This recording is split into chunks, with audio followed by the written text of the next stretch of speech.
बच्चों आज हम लोग सीखने वाले हैं रिएक्शन मैकेनिज्म के ऑल कंपोनेंट्स जानने वाले हैं। सबसे पहले रिएक्शन मैकेनिज्म सीखने के लिए क्या क्या कंपोनेंट पहले जानना होता है, उसके बारे में जानना होता है। सबसे पहले उसकी मैं बात करता हूँ, ठीक है। तो ध्यान से समझ लीजिए आप।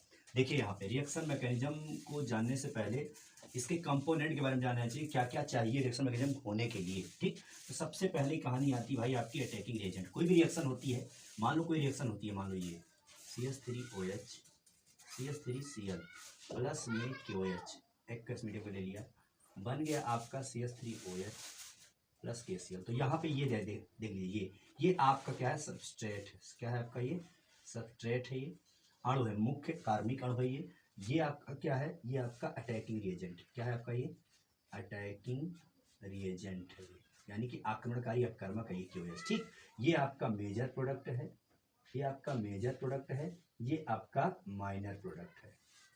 तो इतना सारा प्रोडक्ट बनने में, किसी रिएक्शन को होने में क्या क्या चीज़ की आवश्यकताएं होती हैं, वो सब कुछ आज हम इस वीडियो में जान लेंगे। फिर डिटेल एक एक चीज़ हम करेंगे, ध्यान रखना। तो सबसे पहली बात मैं बता दूं आपको, अटैकिंग रिएजेंट कितने प्रकार का होता है, 3 प्रकार का होता है। इलेक्ट्रोफाइल होता है, न्यूक्लियोफाइल होता है, फ्री रेडिकल होता है। इलेक्ट्रोफाइल वो होते हैं जो इलेक्ट्रॉन स्नेही होते हैं, और जो न्यूक्लियोफाइल वो होते हैं जो न्यूक्लियस स्नेही होते हैं। इलेक्ट्रोफाइल मतलब जिस पे प्लस चार्ज होता है, न्यूक्लियोफाइल मतलब जिस पे माइनस चार्ज होता है। इसको डिटेल से हम लोग करेंगे, वैसे आप समझ लीजिए। फ्री रेडिकल मतलब केवल न प्लस न माइनस, केवल उस पर एक इलेक्ट्रॉन होता है, वही वो आपका क्या होता है, फ्री रेडिकल होता है। इफेक्ट के बारे में हम समझेंगे।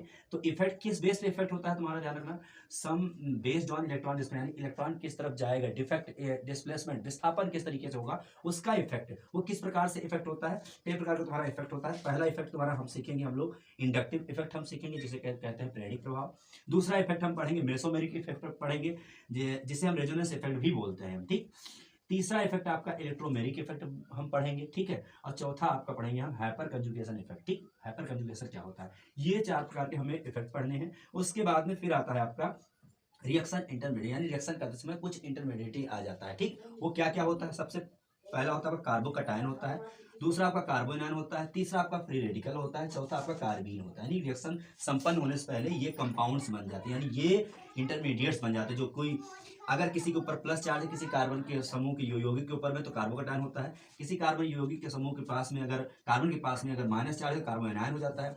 और किसी कार्बन समूह के यौगिक के पास में अगर फ्री रेडिकल एक इलेक्ट्रॉन रखा हुआ है, तो ध्यान रखना वो फ्री रेडिकल हो जाता है, ठीक है। और कार्बीन तुम्हारा 2 इलेक्ट्रॉन होता है। बाकी ठीक है, इसको अच्छे से हम लोग समझेंगे। और मैं बता दूं आपको सब्स्टिट्यूशन रिएक्शन, ध्यान रखना, कुछ रिएक्शंस के बारे में बता देंगे हम, ठीक। Type of reaction, type of reactions ध्यान रखना। सबसे पहला हम लोग सीखेंगे सब्स्टिट्यूशन रिएक्शन, सब्स्टिट्यूशन रिएक्शन। और सब्स्टिट्यूशन रिएक्शन में 3 प्रकार के रिएक्शन देखेंगे, electrophile substitution reaction, nucleophile substitution reaction और फ्री रेडिकल सब्स्टिट्यूशन रिएक्शन। दूसरी रिएक्शन हम देखेंगे एडिशन रिएक्शन। एडिशन रिएक्शन में भी 3 प्रकार का रिएक्शन होगा, electrophile addition reaction, nucleophile addition reaction, free radical addition reaction. तीसरा हम देखेंगे एलिमिनेशन रिएक्शन, एलिमिनेशन रिएक्शन। ये रिएक्शन उसी तरीके से होगी, ध्यान रखना। तो इस तरीके से आपको 3 रिएक्शन देखनी है, और इस तरीके से आपका पूरा रिएक्शन मैकेनिज्म का टॉपिक है ये। मैं वन बाय वन कराऊंगा, आप लोग चैनल पर बने रहिए, चैनल को लाइक सब्सक्राइब जरूर कर लीजिए। Thank you so much student. और हम लोग सीखेंगे यहाँ पे बॉन्ड क्लीवेज करना भी, यानी बॉन्ड कैसे टूटता है। ये 2 प्रकार से टूटेगा, ध्यान रखना। एक होता है तुम्हारा होमोलिटिक फिजन, एक होता है तुम्हारा हेटेरोलिटिक फिजन। होमोलिटिक फिजन ये होता है जिसपे ऐसा चार्ज टूटेगा जिसपे इलेक्ट्रॉन यानी बराबर बराबर हिस्सों में इलेक्ट्रॉन ट्रांसफर होगा। और हेटेरोलिटिक में क्या होगा फिजन, ध्यान रखना, एक पे इलेक्ट्रॉन यू में ट्रांसफर होगा और एक पे यानी कि कुछ नहीं होगा, यानी एक प्लस चार्ज तो एक निगेटिव चार्ज होगा। इस तरीके से होमोलिटिक और हेटेरोलिटिक फिजन भी हम लोग सीखेंगे। तो इतना सब कुछ सीखने के बाद में फिर हम सीखेंगे अच्छे से क्या कहते हैं अटैकिंग रिएजेंट और रिएक्शन रिएजेंट का। आइए स्टूडेंट, आज हम लोग सीखने वाले हैं इस वीडियो में कि अटैकिंग रिएजेंट क्या क्या होते हैं, किस तरीके से अटैक करते हैं, वो किस प्रकार के होते हैं, कितने प्रकार के होते हैं। तो अब आपने सीख लिया होगा पहली वीडियो में कि अटैकिंग रिएजेंट 3 प्रकार के होते हैं, ध्यान रखना। 3 प्रकार में सबसे पहला हम सीखेंगे इलेक्ट्रोफाइल। तो इलेक्ट्रोफाइल अटैकिंग रिएजेंट, इलेक्ट्रोफाइल्स कहो या फिर कहो आप इलेक्ट्रोफिलिक अटैकिंग रिएजेंट कहो, या फिर हिंदी में इसी को बोलते हैं इलेक्ट्रॉन स्नेही आक्रमणकारी अभिकर्मक बोलते हैं, या फिर इलेक्ट्रॉन रागी आक्रमणकारी अभिकर्मक बोलते हैं। अब होता क्या है, which are electron deficient, electrophile कौन होते हैं? दे आर या व्हिच आर इलेक्ट्रॉन डेफिशिएंट, जिसके पास इलेक्ट्रॉन की कमी होती है और वो रेडी रहते हैं accept two electron pair from nucleophile. Nucleophile से ये इलेक्ट्रॉन पेयर के लिए रेडी रहते हैं एक्सेप्ट करने के लिए, भाई साहब मुझे इलेक्ट्रॉन मिल जाए, ठीक है। तो अच्छा, इसीलिए ये ध्यान रखना, ये इलेक्ट्रॉन को खींचते हैं, इसलिए ये लुईस एसिड कहलाते हैं। क्या कहलाते हैं? ये लुईस एसिड कहलाते हैं। और जनरली ये चार्ज जो इनके ऊपर होता है वो प्लस चार्ज होता है। एग्जाम्पल देख लीजिए आप लोग, ये देखिए जैसे Cl प्लस, जैसे Br plus, I plus, CS3 plus, C2H5 plus, CS3 का होल ट्वाइस CH प्लस, फिर CS3 का होल थ्राइस C प्लस। उसके बाद में और बहुत सारे होते हैं आपके, जैसे BeCl2, जैसे AlCl3, जैसे ZnCl2। ये सब तुम्हारे कौन से हैं भाई? ये सब तुम्हारे इलेक्ट्रोफाइल्स है, ठीक है, ध्यान रखना।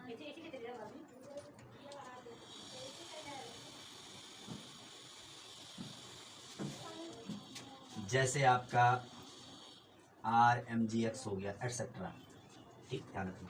तो ये सब क्या है? ये देखो, ध्यान देखना, इधर देखिए, सब पे तो प्लस चार्ज लगा हुआ है, तो आपको पता चल गया भाई ये प्लस चार्ज वाला इलेक्ट्रोफाइल हो गया। लेकिन ये बताइए आप लोग, ये क्या है बताओ? ये PeCl2, इस पे तो प्लस चार्ज ही नहीं लगा। AlCl3, इस पे तो प्लस चार्ज ही नहीं लगा भाई। ZnCl2, इस पे प्लस चार्ज ही नहीं लगा, इस पे भी प्लस चार्ज नहीं लगा। फिर भी ये इलेक्ट्रॉन इसने ही होता है, ये प्लस चार्ज को ज्यादा बढ़ावा देता है, ध्यान रखना इस बात का। यानी कि इसके पास में क्या होती है? इलेक्ट्रॉन की कमी होती है।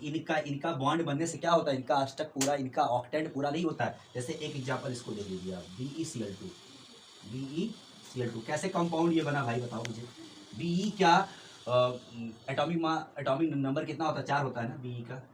तो Be का एटॉमिक नंबर 4 होता है। इसको कंफ्यूजन करो, चलो 2, 2 कितना हो गया? लास्ट में कितना है तुम्हारा? 2 इलेक्ट्रॉन है कि नहीं है लास्ट आउटर मोस्ट में? तो क्या होगा, ध्यान रखना, ये 2 इलेक्ट्रॉन इसके पास में है। और यहाँ देखो ध्यान से Cl और एक Cl, ये तो एक Cl से क्या मिला? ये देखो, ये इससे मिलके बॉन्ड बनाएंगे, ये इससे मिलके बॉन्ड बनाएंगे। इसका मतलब यही कहानी हुई, समझ रहे बात को ना? ये ऐसे पूरा कर रहा है, ये इस तरीके से कर रहा है, ये इस तरीके से कर रहा है, ये इस तरीके से कर रहा है, देख रहे हैं आप लोग? ये इस तरीके से। इसका मतलब ये है कि इसके पास में 2 इलेक्ट्रॉन और आने से इसका 4 टोटल हुआ है, 2 4 6 होगा, लेकिन 8 इलेक्ट्रॉन अभी भी नहीं पूरा हो रहा ऑक्टेंट रूल, इसलिए इसके पास क्या, इलेक्ट्रॉन की कमी है। इस तरीके से ये सारे तुम्हारे कंपाउंड ऐसे हैं जो न्यूट्रल हैं, लेकिन वो क्या है? इलेक्ट्रोफाइल है। आई होप आप लोग समझ गए होंगे। चलिए, तो ये हो गए आपके क्या? इलेक्ट्रोफाइल्स हो गए। अब आप लोग समझिए न्यूक्लियोफाइल को। न्यूक्लियोफाइल्स या इसे कहते हैं न्यूक्लियोफिलिक भी कहते हैं, न्यूक्लियोफिलिक अटैकिंग रिएजेंट, अटैकिंग, या इसे कहते हैं आप हिंदी क्या कह सकते हो आप? इसे न्यूक्लियोफिलिक आक्रमणकारी अभिकर्मक बोलते हैं, ठीक। अब सुन लो ध्यान से, क्या होते हैं ये? व्हिच आर इलेक्ट्रॉन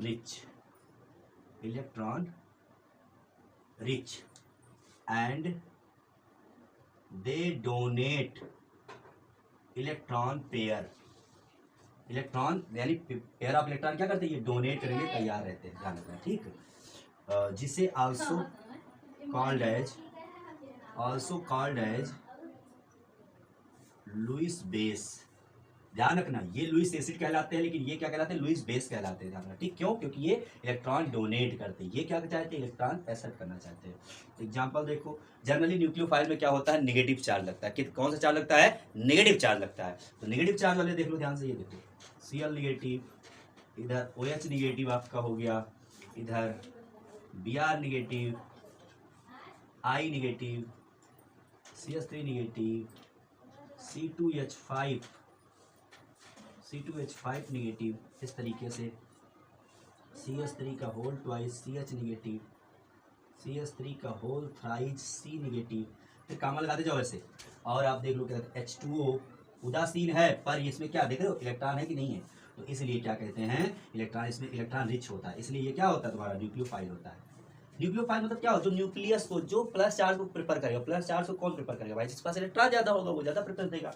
अब देखो ध्यान से, इसके बाद देखो ये आपका अमोनिया होगा, ये देखो ये क्या है तुम्हारा? NH2, देखो ये RNH2, ये सारी चीज़ें क्या है आपकी न्यूक्लियोफाइल आती है। कौन क्या आते हैं ये सब न्यूक्लियोफाइल्स आते हैं, ठीक, ध्यान रखना। अब हम लोग सीखने वाले हैं अटैकिंग रिएजेंट में फ्री रेडिकल सीखने वाले हैं। वीडियो में बने रहिए आप।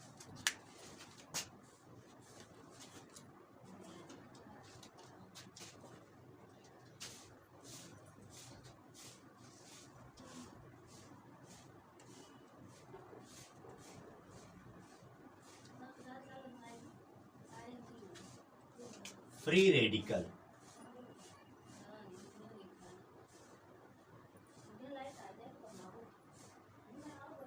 फ्री रेडिकल्स क्या होते हैं भाई? तो फ्री रेडिकल होते हैं दे आर इलेक्ट्रिकली न्यूट्रल होते हैं। इलेक्ट्रिक न्यूट्रल यानी ये इलेक्ट्रिकल तौर पे क्या है, ये न्यूट्रल होते हैं, ध्यान रखना, ठीक है। दे हैव अनपेयर्ड इलेक्ट्रॉन, ध्यान रखना, अनपेयर्ड इलेक्ट्रॉन होता है इनके पास में, ठीक है। Is called as free radical. दूसरी कहानी देखना, अनपेयर्ड इलेक्ट्रॉन इसके पास होते हैं और ये इलेक्ट्रिकली कैसे होते हैं, न्यूट्रल होते हैं। एग्जाम्पल देखो जरा इसका भाई, जैसे इधर देखिए, जैसे आपका Br, ये Cl I, और आप देख लीजिए CH3 C5 CH3 का होल ट्वाइस CH, CH3 का होल ट्वाइस CH हो गया आपका। फिर नेक्स्ट आप देख लीजिए CH3 का whole twice C negative charge, तो एक इलेक्ट्रॉन। इस तरीके से आप नंबर्स को बढ़ा सकते हैं। तो ये हो गया आपका फ्री रेडिकल्स हो गए, ठीक है। तो ये 3 कहानी ध्यान रखना, ये बहुत इंपॉर्टेंट है, इनको सबको समझ लो आप, बहुत बार में पूछा जाता है, ठीक है, ये ध्यान रखिए। अब मैं आगे आपको बताता हूँ आगे का टॉपिक आपको।